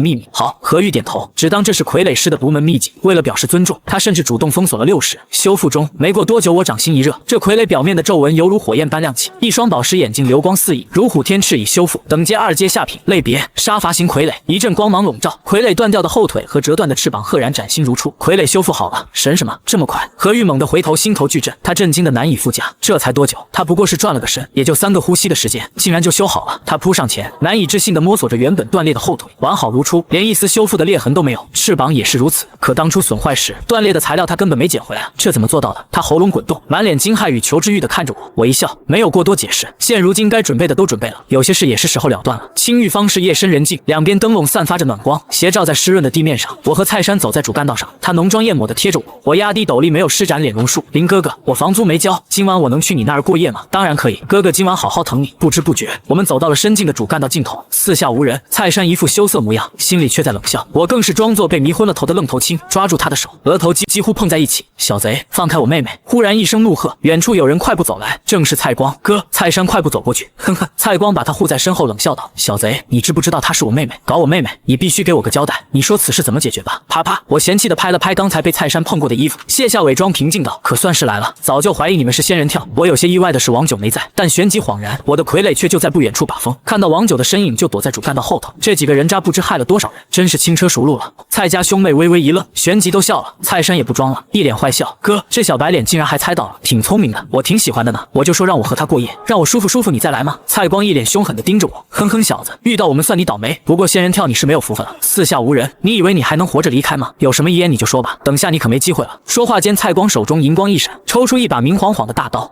先告诉你们我的名字吧，我叫王林。我漫不经心地说道。王林。蔡山一愣，有点熟悉，你就是王九找的那个王林？兄妹俩都微微惊讶，可还没等他们反应过来，身后忽然涌现出一个庞大的阴影。不好，这是什么？蔡光余光一扫，当即头皮发麻。只见一头长着翅膀，双眼如红宝石般诡异的老虎傀儡，正挥下偌大的铁爪。蔡光举刀要挡，奈何这是2阶傀儡，堪比筑基，岂是他能抵挡的？金铁交加间，一声惨叫响起，利爪划过，蔡光当即被腰斩。蔡山想逃，却为时已晚。不，一声惨叫，蔡山直接被傀儡利爪碾碎在潮湿的地面上。我脚步一闪，收下他们的储物袋，对着暗处操控傀儡的何玉点了点头，让他将如虎天翅藏起来。我不急着离去，静静等待。王林，我找你小子找得好苦啊！你丫够造的！一名身材高大、左脸有刀疤的中年修士快步赶来，他犹如一座小山，肌肉奔张，右手托着一座玄色宝塔，正是王九。自从青离死后，他一直在找我。他怎么也想不到，当初那个对他点头哈腰的外围散修，竟然杀了他2个仙人跳同伙。但他有中品法器万寿塔，加上没看清刚才出手的傀儡，丝毫不惧我。我双眼赤红，压抑了几个月的情绪在此刻彻底爆发，每天半夜惊醒的恐惧，终于有了了结的实力。我没有借何玉的傀儡，傀儡，我要亲手杀了他。旋即我二话不说拍下隐身符，身形瞬间消失，嗖的一柄飞剑横空刺出，直逼王九脑门。什么？王九大惊，他连御剑术都没修过，好在他毕竟是炼气中期，手中万寿塔猛地一挡，只听当的一声，堪堪挡下飞剑，他心头巨震，这似乎听当的一声，堪堪挡下飞剑，他心头巨震，这似乎是二阶飞剑，给老子死！他怒目圆瞪，凭直觉打向灵力波动处，传来的是一声闷响，一面龟甲盾牌浮现，浑厚的灵力如大山般挡在身前。这是二阶的防御法器，并且亡灵的修为真至了炼气4层。王九彻底慌了，这还怎么打？他慌神之际，飞剑瞬间从他眉心刺入，哒哒哒，清脆的脚步声在黑夜中响起。我解开隐身符，走到王九尸体旁，看着这个曾给我带来无边恐惧的魁梧身影，此刻已是一具死尸，我心中畅快无比。我捡起他的储物袋和万寿塔掂了掂，很轻，这不过是一阶中品法器。曾几何时，他给了我巨大的压力，如今我竟然已经看不上他了。不知不觉间，我的实力早已远超王九。飞剑、御剑术、隐身符、炼气中期的修为，再加上暗处何玉操控的二阶傀儡，这底牌甚至都没用上，王九就死了。我长长吐出一口浊气，酸爽。王道友，你竟然还会御剑，并且那把还是二阶飞剑，就连我都没有。何玉收起傀儡走了出来，满脸惊讶。我一愣，旋即狂喜，当初杀了青离得到这飞剑，我竟不知它是二阶法器，那可是筑基期都在用的宝贝。不仅如此，你还有一阶上品隐身符，这底牌手段真是不简单。何玉啧啧称奇，先回去，我不想久留。至于尸体，就让他们曝尸荒野了，杀了他们是为民除害。我收获了3个储物袋，正想回去清点，却发现何玉了。杀了他们是为民除害。我收获了3个储物袋，正想回去清点，却发现何玉处在原地。何玉抿着嘴唇，似乎终于鼓起了勇气。王道友，我之前说过你帮我修复好傀儡，我和你结为道侣，不如今晚你在我那里过夜。声音细不可闻，我却听得一清二楚，心里顿时一热。看着他脸颊微红，我不由得心跳加速。他如此急切，不仅是关乎自身安危，更是被我刚才杀伐果断的手段和逆天的修复能力折服了。修仙凶险，有个强大的道侣作伴是他深思熟虑的决定。我微微点头，两人红着老脸回了万仙楼，一夜无眠。洞玄经又派上了用场。翌日我悠悠转醒，后腰有些酸疼，何玉背对着我，一如既往的清新脱俗，如同御姐般端着。还不等我开口，他就莞尔一笑：“王道友，如今我们的关系也不必这么生硬，我就叫你公子吧，你叫我小玉。”好，小玉，你的气息。我眨了眨眼，发现何玉的气息比昨日更盛。我突破了，多亏了你的那本洞玄经，这双修功法确实霸道，即使我单方面运功，他也能受益。当然我也不吃亏，修为精进不少，仿佛随时能突破到炼气5层。我心情舒爽的起床，把玩着带回来的万寿塔，又查看起王九的储物袋。公子，这法器似乎是用来收服灵兽的，能够将灵兽装进其中，一般都是万寿山的弟子在用。这王九也许和万寿山有关。何玉和万寿山有关。何玉提醒道：“万寿山。”我神色一动，6大宗门之一的万寿山以奴役灵兽为主要手段，不过王九显然没收服灵兽，只把万寿塔当寻常法器砸人。我仔细查看后恍然大悟，这塔在炼气期只能收1只灵兽，王九估计是想留着空位抓更好的，这倒是便宜了我。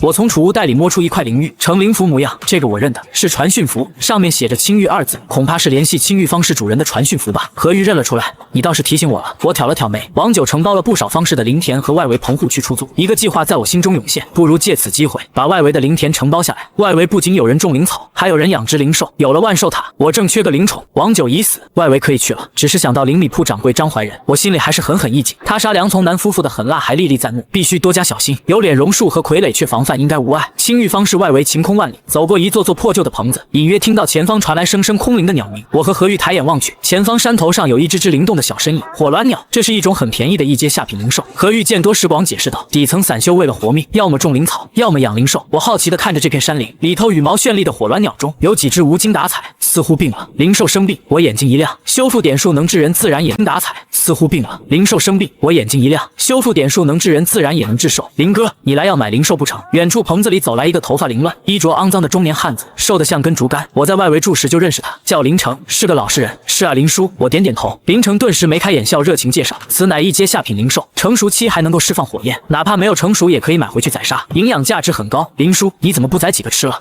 我租金都快要交不起了。林成苦笑，底层散修就是如此，种灵草的吃不起灵草，养灵兽的吃不起灵兽。林叔，这几个火鸾鸟是不是生病了？不完全是，准确来说是火属性的血脉病，挺过去了还能提升品阶呢。毕竟是鸾鸟，有高阶灵兽青鸾的血脉，挨几乎都挨不过去。死之前没有卖出去，我就得亏掉。我心中狂喜，只要能修复，这不仅是捡漏，还能让它提升品阶。在我眼里，这些病鸟全都是会飞的灵石。那好，我买个生病的吧。真的？那太好了，你挑一个。林成激动的恨不得给我跪下。生病的灵兽根本卖不出去，我这算是帮了他大忙。这时远处忽然传来灵力波动的巨响，我和何玉对视一眼，是灵力的波动，发生什么了？去看看。我们赶过去，只见一地碎石，却不见人影。不对，林叔你赶紧回去，恐怕是有人声东击西偷你的灵兽。我猛地反应过来，什么？林成急切的往回跑，一来一回没多久，但对惯犯来说足够了。当我们赶回山头时，100多只火鸾卵鸟被偷得七七八八，连病鸟都被洗劫一空，只剩下我们赶回山头时，100多只火卵鸟被偷得七七八八，连病鸟都被洗劫一空，只剩下可怜的3、5只。天杀的，哪个丧尽天良的偷我灵兽？出来，我和你拼命！谁？究竟是谁？林城看着一地狼藉，愤怒的像头雄狮，随后又绝望的大哭起来。这可是他全部的家底，是用灵里喂出来的血汗啊！这怎么还有这般可恶的人？何玉眼眶都红了，我爱的叹了口气，底层就是这样，永远不缺盯着别人血汗的恶狼。可恶啊！这些贼真是该死，抓到就该活活打死！我怒骂一声，林叔，你先消消气，把那只生病的给我，我有办法把贼人引出来。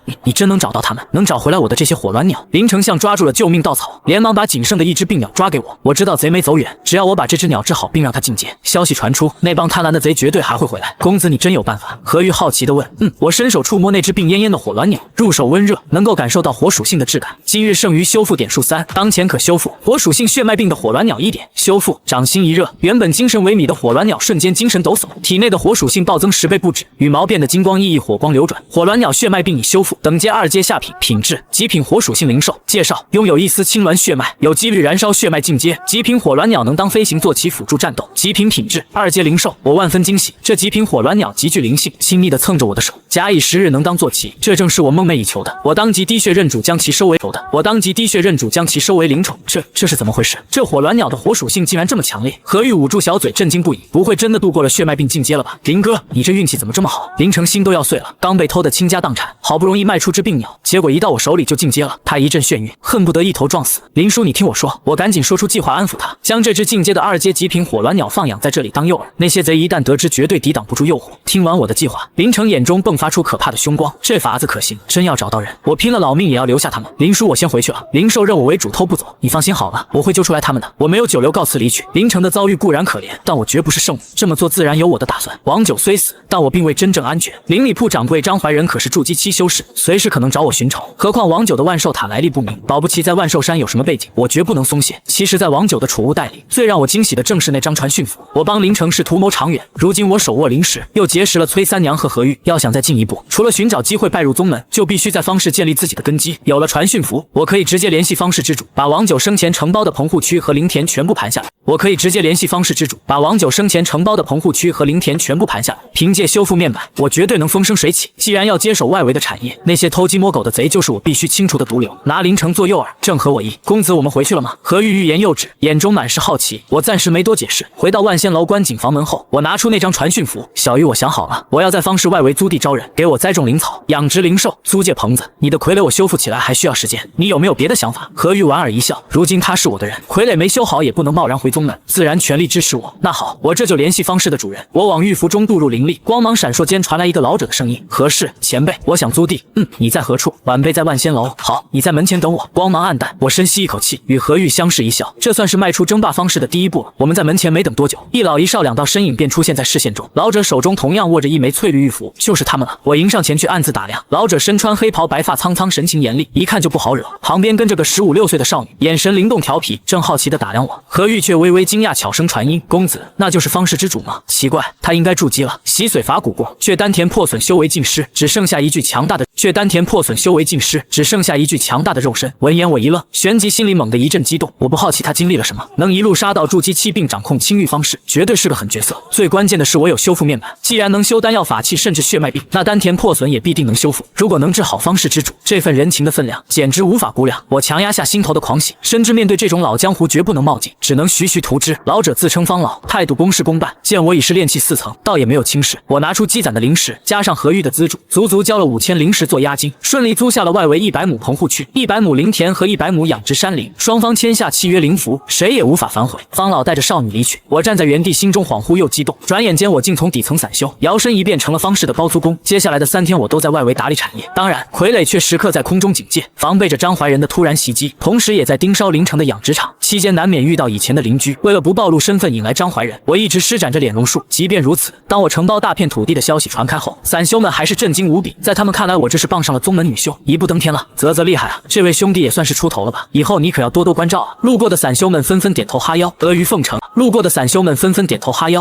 承。我没有像王九那样蛮横霸道，但也保持着距离，只是微微点头算作回应。底层散修鱼龙混杂，走得太近绝没好事。我一路巡视，不知不觉又来到了临城的养殖场。我神色一动，嘴角勾起一抹冷笑。来得早不如来得巧，那些贼终于忍不住来偷我的极品火卵鸟了。就在我来到临城的养殖场时，临城城正卷着袖子提水，回头一看，原本仅有的5只火鸾鸟，包括我那只，全都不翼而飞了。有贼啊，抓贼啊！天杀的！林城把木桶一摔，急切又愤怒的大吼，快要哭出来了。此刻远处山林的乱石后，躲着一中一少2道身影。中年男子手握一阶下品隐秘符，修为不过炼气3层。嘿嘿，太好了，2阶灵兽到手了，儿子，我们发了。这尖嘴猴腮的中年人竟然是少年的亲爹，父子俩长得如出一辙，相由心生。在底层为了灵石，这种不择手段的父子贼也不算罕见。哼哼，爹，我可是听说了汪九命魂灯都灭了，却又有人承包了方氏外围的许多处地方。这次的人也没有汪九的手段，我远远瞧见过，太年轻了，他们一定发现不了我们。是啊，那一男一女这把年纪哪里来的灵石承包，真是不公。等他开始招人，我们继续光顾他。谁叫他有灵石，不偷他偷水？父子俩，谁叫他有灵石，不偷他偷水？父子俩相视一笑，旋即一道银光激射而来。儿子，你快走！只听蹭的一声，中年男子刚看清是一口飞剑，已然来不及躲闪，他一把推开儿子，霎时间只觉胸口一痛，被飞剑刺了个透心凉。爹，你挡住！那儿子没有丝毫伤痛，反而将父亲的尸体当作肉盾，惊慌逃窜。该死，怎么会被找到？他眼珠一转，赫然明白过来，肯定是那只2阶火鸾鸟已经认主了，只有认主的灵兽才能被轻易追踪。2阶灵兽价值上千灵石，他怎么也想不到，底层散修竟然舍得自己留着认主。圈套，这是个圈套。他刚想通，一抬头却是脸色铁青。我和何玉已出现在100丈开外，四目相对间，下一刻飞剑在空中绕了个圈，赫然对他穿透而出，扑通一声，尸体倒地。我和何玉迅速来到现场，刷刷2声，我收起他们的储物袋，其中还有一个环形法器，主人已死，法器无主。我神念一探，被偷的火鸾鸟全在里面。一阶下品法器兽环不太值钱，却是将灵兽收进其中的居家旅行必备品。何玉解释道。看着地上的尸体，他一脸愤慨地踩了2脚，就是这2个贼子偷人家灵石，真是可恨，活该。他们应该还是父子。我收起兽环，看着2具模子刻出来的尸体，微微惊讶。世风日下，竟然父子齐上阵，这辈子值了。我松了口气，回头的尸体微微惊讶。世风日下，竟然父子齐上阵，这辈子值了。我松了口气，回头一看，气冲冲的林城像头盛怒的雄狮般狂奔而来。看到地上的尸体，他瞬间明白了，哈哈，好啊，可算是赚到了这2个贼，特喵的偷我灵兽，什么不当给人当贼，下辈子注意点。林哥，我可太感激你了，要不是你，这2个贼子今天又得手，把所有灵兽都偷了个精荒。林城狠狠踢着尸体解恨，激动的脸色涨红。当然，他更在意的还是他的灵兽。诺，林叔，你看都在这里呢。我把兽环递过去。林城是养殖户，自然认得此物，他当即放出了所有灵兽，再三清点一个不少。哈哈，太好了，都拿回来了，都在这里。林哥，这都多谢你了。林叔不用客气的，我要回兽环，把我的2阶火鸾鸟装了进去。寒暄几句后，我便谨慎的施展脸容术离开了。我离开后不久，2道身影被刚才的动静吸引而来，正是方氏之主方老和他孙女。方老询问林城发生了什么，林城起初不愿多说，直到方老亮明身份，他才大惊失色。为了结交这位大人物，乖乖将事情和盘托出。什么？方老原本老神在在，他毕竟曾是筑基修士，心境强大，可听到我是如何引出贼人时，他彻底坐不住了。不是因为计划周密，而是因为我能治好火鸾鸟的血脉病，让其晋级2阶，能治血脉病，这等逆天医术。能不能治好火鸾鸟的血脉病，让其晋级2阶，能治血脉病，这等逆天医术。能不能治好他破损的丹田？爷孙俩面面相觑，皆是震惊。爷爷，那不是刚跟你承包的人吗？他真有这能耐，要不我们现在就找过去。此事可是关乎爷爷你的修为，不管什么代价，我们也要请他出手。爷爷，你说句话，急死我了，他就要走远了。不急，蓝天白云，夏日炎炎。转眼过了2个月，我并不知道方老曾出现在养殖场，他沉得住气，一直没有现身。今日是方氏赶集，万仙楼下的主干道旁人来人往，方老身穿黑袍，竟也再次摆摊，目光时不时瞥向万仙楼。此刻我压低斗笠走出大门，这2个月我承包外围赚得盆满钵满，不仅收回了5000押金，储物袋里更是塞满了灵石，绝对算得上方氏隐形富豪。但我依然谨慎，出门必用脸容术。只是我身旁的何玉太显眼，还是被方老认了出来。我也不在意，我主要防的是张怀仁。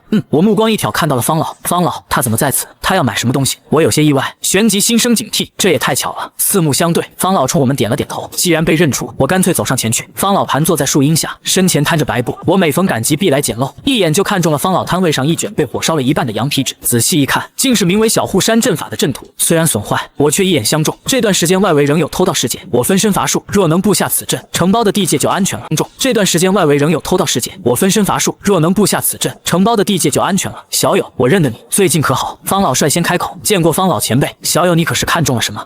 这个多少灵石？我指着残破阵图，你我有缘也算认得。这阵图损坏，给你就是，不收你灵石。方老淡淡说道，看不出情绪。我神情平静，也不客气，直接收进储物袋，心里却在狂喜。这次捡漏太彻底了，但我眉头微皱，天上不会掉馅饼。方老出现在此绝非巧合，难道他知道我治好火鸾鸟的事了？所以他来找我，是想请我医治丹田。我脑袋一转，便猜出了大概。我早就知道他丹田破损，也想过借此结交。我沉得住气，没主动找他，反倒是他先找上门了。方老前辈，我便先回去了。我捡漏了阵法图，心里雀跃，但看到方老依然老神在在，我也沉住了气。有些东西太容易得到，便显得廉价。这份人情我势在必得，让他主动开口，效果才会更好。好。方老微微低头，我转身回到万仙楼。有了这阵图，我外围的承包生意必定更加顺利。有我的好弟弟，你在忙什么呢？刚进门便香风扑鼻，崔三娘迎面走来，瞥了一眼旁边的何何玉，花枝招展的对我说道：“小玉，你先回去，我有些事情和掌柜的说。”我喉咙滚动，对崔三娘的风韵确实没有抵抗力。何玉虽不知内情，但女人的直觉让她察觉到有些不一般。不过她向来乖巧懂事，抿了抿嘴，自行回了房间。她一走，崔三娘便挽住我的脖子，双双进了我的房间。久别重逢，免不了一番翻云覆雨，便挽住我的脖子，双双进了我的房间。久别重逢，免不了一番翻云覆雨。事后我问起了方老，一是好奇，二是想知根知底。姐姐自然是知道方老的。方老原名方仙信，也就是青玉方氏的主人。他原本是筑基后期的大修士，实力极强，可惜修仙界残酷，他与死敌一战，虽然杀了对方，自己却丹田破碎，只剩下筑基期淬炼过的肉身。他背景不简单，我的好弟弟。转眼你都承包外围任的方老了，姐姐果然没看错人。姐姐走了，有空再找你。崔三娘摇曳着身姿离开，我揉了揉发酸的后腰，苦笑着下床，暗叹这女人真是如狼似虎。这2个月期间，我偶尔给何玉修复傀儡，但修复点数依然攒到了35点，足够修复阵图了。就在我准备动手时，神情忽然一动，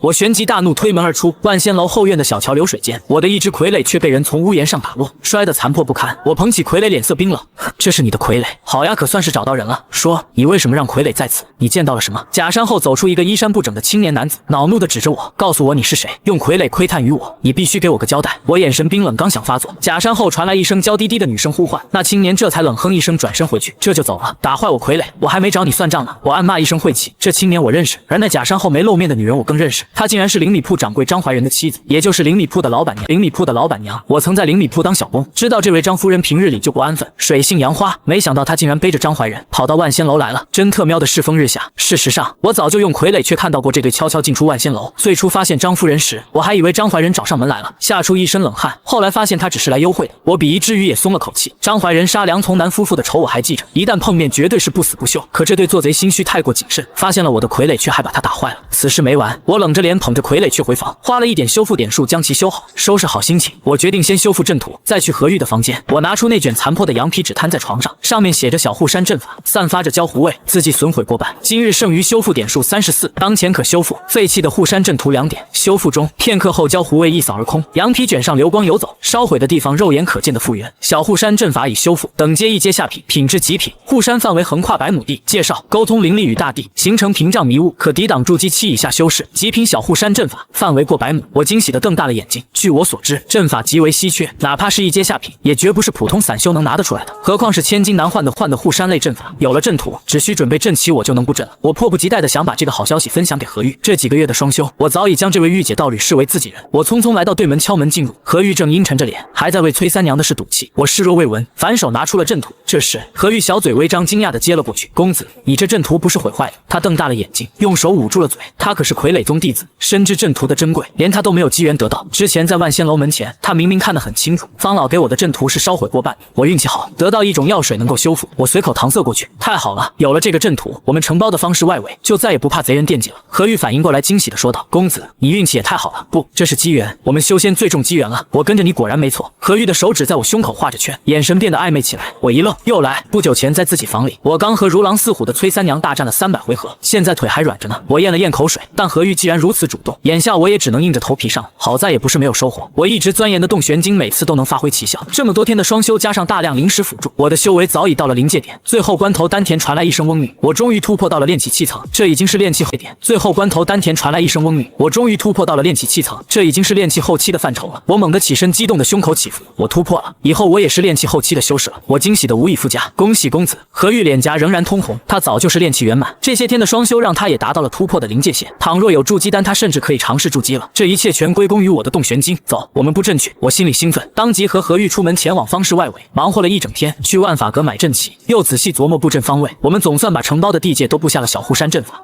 就在镇城的顷刻间，正在屋内闭目养神的方氏之主方老心有所感，赫然睁眼：“爷爷，是阵法的波动，还是我们才会的小护山阵法？”木门吱呀一声被推开，方老的孙女方如霜闯了进来，她满脸惊讶，不解这青玉方氏中还有谁能布下这个阵法。方如霜性格灵动，年纪轻轻已是炼气巅峰，方老对她的天赋一直很满意，待在身边悉心培养。如霜，走，我们去看看。方老当即起身，此刻他忽然觉得和王林比起来，自己这宝贝孙女都显得逊色。他心知肚明，这绝对是王林布下的阵法。让他震惊的是，那幅阵图明明在当年的死战中损毁了，王林竟然能布置出来。难道王林是阵法天才，仅凭残阵也能推演出全貌？似乎只有这个解释了。他带着孙女快步赶往方氏，似乎只有这个解释了。他带着孙女快步赶往方氏外围。我刚布好阵法，租地的散修们纷纷夸赞，林城更是喜不胜收，再也不用担惊受怕了。我压低斗笠，正准备和何玉回万仙楼，可刚走到方室中，我眉头微皱，借着高空中的傀儡却我发现有人跟踪，不是别人，正是和张夫人勾搭在一起的那个青年。此人名叫牛一之，面白无须，长得还算俊朗，但眼神透着一股邪气，有着练气后期的修为。他和张夫人的事情一旦被张怀仁得知，必死无疑。既然被我撞破，他自然不安心，于是尾随而来。我心里郁闷，暗骂这小子找死。我也知道底层散修为了灵石和修炼资源，什么铤而走险的事都干得出来，勾搭老板娘也是一种生存手段。我本不想多管闲事，但他若再跟着我，定然要出手。公子怎么了？何玉问道。有只恶心的苍蝇跟着我，不厌其烦地将牛一之和张夫人的事说了出来。何玉也是一阵膈应，还真是倒胃口。公子，他还跟着我们吗？我们要怎么做？小玉，等我片刻，我要杀个人。我冷声说道。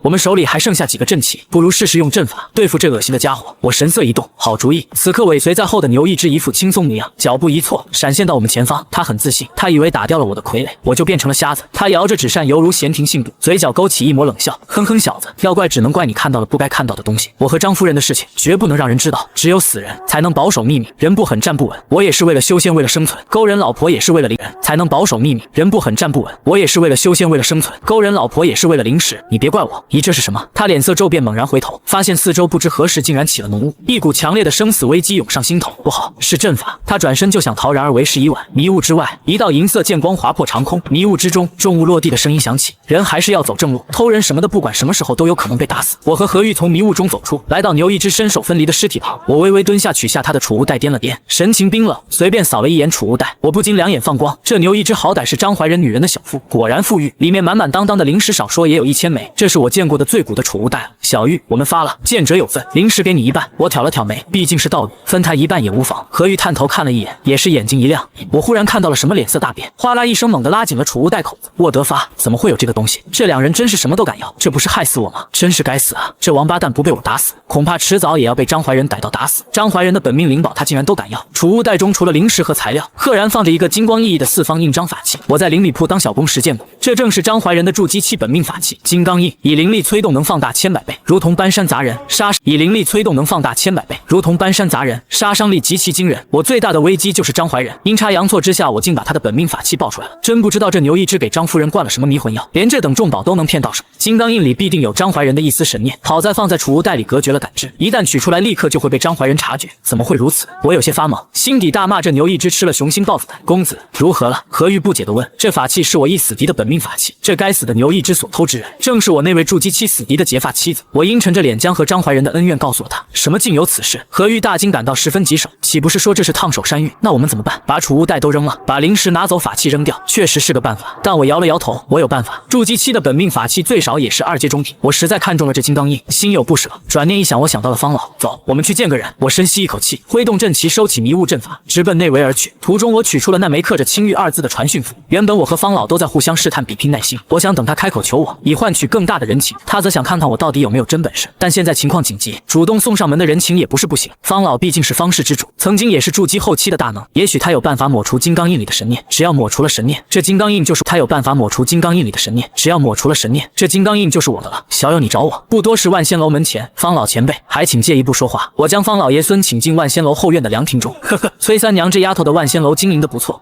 看来我也要来这里租个住处才行。如霜，你说呢？方老环顾四周笑道：爷爷，你租2间吧，我自己1间。方如霜娇笑道。显然方老和崔三娘很熟，不过我有要事相商，便没惊动崔三娘。方老前辈，我听说了您的伤势，丹田受损，也听说了您询问过灵城，得知我医治了灵兽的血脉病，所以晚辈斗胆想看看前辈的伤势。实不相瞒，晚辈有一手医术专治此等伤势，我这次丝毫没有藏着掖着，直接开门见山。方老一愣，有些意外，但旋即释然，我这么急切，必定是有求于他。他心里同样在激荡，丹田受损10年，他做梦都想恢复修为。他本以为还要自己拉下老脸开口，没想到我主动找上门了。事实上，他早就见过了崔三娘，看到他脸上的毒斑痊愈，便猜到是我的手笔，对我的本事也有几分相信。爷爷，你说话呀！方如霜在一旁急得直跺脚。小友，你真有办法。方老深吸一口气，既然小友你快言快语，打开天窗说亮话，那老夫我也明说了，你真要能治好我的丹田，我的一切都可以给你，包括我这水灵灵的孙女。方老掷地有声，语气无比真诚。丹田关乎筑基期修士的修为和寿命，更是身家性命，他绝不是在开玩笑。方如霜先是一愣，旋即脸颊通红，羞恼地跺了跺脚，暗骂爷爷老不休。我喉咙滚动，震惊于方老的大方。我当然知道治好他的丹田能换来天大的人情，甚至能让一位筑基期大修士为我卖命，而且我已经确认过，修复点数绝对能治好他。也就是说，这份天大的人情已经稳稳落在我的手里了。我看了看方老身旁的孙女方如霜，她比我矮1头，白皙精致，娇小玲珑，一看就是个灵动萝莉。方老这般人物绝不会拿这种事开玩笑。为了修复丹田，他竟然连亲孙女都能送给我当道侣，这诚意简直大方的过头了。我正看得有些脸红，腰间边突然一痛，被何玉狠狠掐了一把，这才回过神来。小友，你说吧，我知道你也有求于我才会来找我，我说的可对，方老能成为方氏之主，这点眼力还是有的。确实有一事相求，我也不隐瞒，当即取出从牛一之那里得来的储物袋。事情是这样的，我有一死敌是筑基期修士，我一直都在躲避他的追杀，因为一些原因，他的本命法器被我得到，就在这储物袋之中，其中有着他的一丝神念。方老前辈，不知道你有没有办法能够剔除此法器之中的神念，让我占为己有。我说完，心跳不由自主的神念，让我占为己有。我说完，心跳不由自主的加快。筑基期修士的本命法器啊，一旦得手，将是我除了飞剑之外最大的一张底牌。金刚印的威力我可是垂涎已久。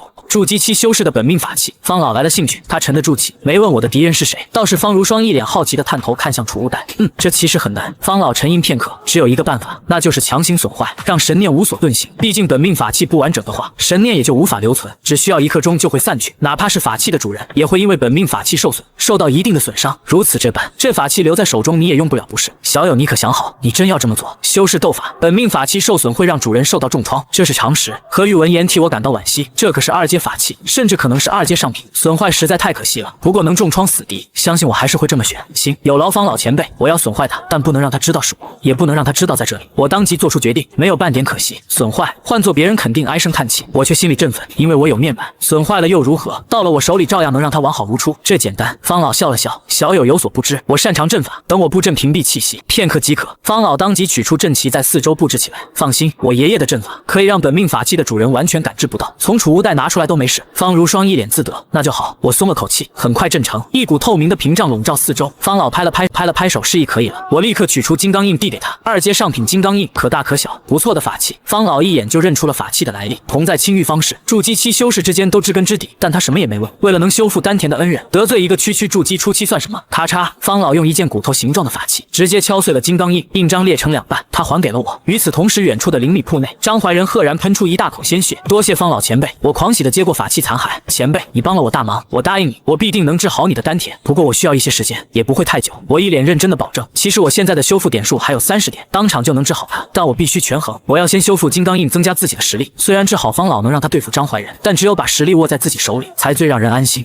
你说必定？方老呼吸猛地急促起来，强压着激动，这可是一个肯定的答复。好，你所需要时间，我等得起。这么多年我都等了，我不急。方老转头看向孙女如霜，给我取来一张天雷符。小友有仇敌在这青玉方氏之中，不能有事了。好，方如霜当即拿出储物袋，从中取出一张灵力充沛的灵符交给我。我一看眼睛都直了，天雷符，2阶下品杀伐类灵符。何玉也惊讶地张大了嘴，2阶杀伐灵符非比寻常，能重创筑基期，时机巧妙，甚至能击杀筑基初期，这可比我的隐身符霸道多了。我连忙将其收入储物袋。那么前辈，我就先告辞了。我心知肚明，方老是怕我遭遇不测耽误了医治，才这么阔绰。看来我留一手，没当场给他治病是绝对正确的。好，小友，我等你的消息。